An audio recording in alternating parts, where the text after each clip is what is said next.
அதாவது real தனித்துவம்ங்கிறது fighter. ஆமா. அதாவது தனித்துவம்ங்கிறது தான் நான் சொன்னேனே, அதாவது தேடல். அதுதான் அவரோட தனித்துவமே. அவரோட யுஎஸ்பின்னு சொன்னேன் அதுக்கு தான்.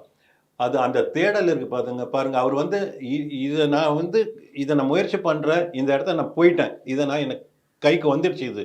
அப்படின்னு சொன்னோனே கெட்டியா பிடிச்சுக்கிட்டாரு. உட்கார்ற ஆள் கிடையாது. அடுத்தது என்ன? இது எனக்கு நான் முயற்சி பண்ணேன். இது எனக்கு கிடைச்சிருச்சு. Next what next? அப்படின்னு போற ஒரு ஆளு. அந்த தேடல் தான் அவர்களோட வளர்ச்சிக்கு மெயின் காரணமா இருந்திருக்கு.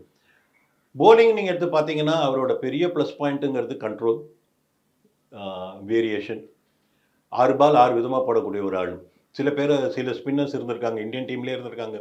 திலீப் தோஷிங்கிற ஒரு பவுலர்லாம் இருக்காங்க. ஈவன் வெங்கட்ராமன கூட சொல்லுவாங்க. ஒரு காயின தூக்கி பிட்ச்ல போட்டு அதுலயே பால கொத்து. கொடுத்தா அந்த 6 பால் அந்த அந்த காயின்ல போடக்கூடிய ஆட்கள் அவங்க அப்படின்னு. இவர் போட மாட்டாரு அது. இவருக்கு அது அந்த அதுல இவருக்கு நம்பிக்கை கிடையாது. 6 பால் 6 விதமா போடணும் இவருக்கு. நீங்க வந்து அஸ்வின் இப்படிதான் போடுவாருன்னு பேட்ஸ்மேன் நினைக்க கூடாது. Okay, okay. அப்படிங்கிற மாதிரி இருந்த ஒரு அதுல நம்பிக்கை வச்சுட்டு இருந்த ஒரு ஆள்.